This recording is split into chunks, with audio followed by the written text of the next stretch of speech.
আসসালামু আলাইকুম। আপনারা সবাই কেমন আছেন? আলহামদুলিল্লাহ, আমরা ভালো আছি আল্লাহর অশেষ রহমতে।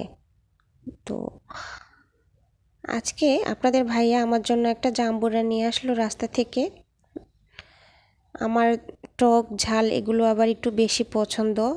আমি প্রচণ্ড ঝাল খেতে ভালোবাসি। টক খাই, তবে সেটা অল্প, কিন্তু ঝাল প্রচণ্ড খাই। কাঁচামরিচ তো খাবার সময় 20-25টা ছাড়া আমার হয় না।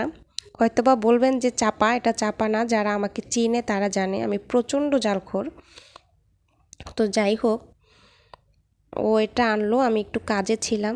তো ওকে বললাম আমি তো কাজ করছি, তুমি একটু আমাকে এটা কাটিং করে দাও, পরিষ্কার করে দাও। তো ওকে বলছে যে ঠিক আছে তাহলে দাও, আমি এটা কেটে দিই। তো আমাকে কেটে দিল। কেটে দেওয়ার পর এখান থেকে 4 পিস নিয়ে নিলাম। নিয়ে এগুলোর কোষগুলো ছাড়িয়ে নিলাম।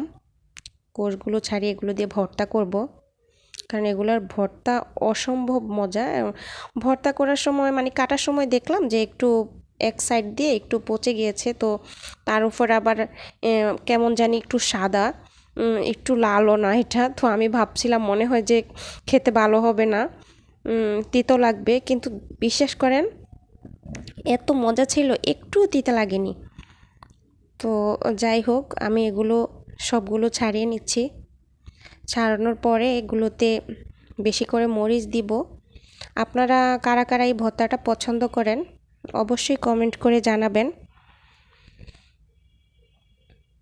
আর আমার ভিডিওটি যদি আপনাদের কাছে ভালো লাগে, বা আমার ভিডিওগুলো, আমার সব কিছু যদি আপনাদের কাছে ভালো লাগে, তাহলে অবশ্যই আমার সাথে থাকবেন, আমার পাশে থাকবেন সব সময়, যাতে আমার ভিডিও দেখতে পারেন সেজন্য আমাকে ফলো দিয়ে আপনাদের সাথেই রাখবেন।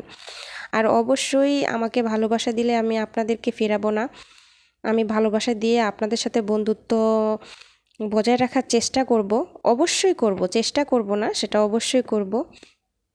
কারণ এখানে সবাই সবার ভালোবাসা চায়। তো যাই হোক, এখানে আমি মরিচ নিয়ে নিলাম। মরিচের সাথে একটু বিট লবণ দিব। বিট লবণ দিয়ে মরিচগুলো যে আমি মানে গুঁড়ো করতে গেলাম, দেখলাম অনেকক্ষণ আগে মরিচগুলো আমি ইয়ে করে ভেজে রেখেছিলাম। তো দেখলাম যে মরিচগুলো একদম পারতেছি না গুঁড়ো করতে। তাও অনেক কষ্ট করছি, যতটুকু পারছি আর কি একটু করছি, তাও বড় বড় রয়ে গিয়েছিল। তো যাই হোক, মরিচটা একটু কোনো মতে একটু ঠিকঠাক করলাম, তারপরও মোটা মোটা রয়ে গেছে। তো এটা মাখলাম। আমি এডিট করার সময় আমার জিভে জল চলে আসতেছে যে আমার এখনই খেতে ইচ্ছে করছে আর কি। তো যাই হোক, তারপরে এই যে দেখেন আমার ভর্তার ফাইনাল লুক। তারপর হচ্ছে আমরা খেলাম, অনেক মজা ছিল। তো আজকে আসি, ভালো থাকবেন।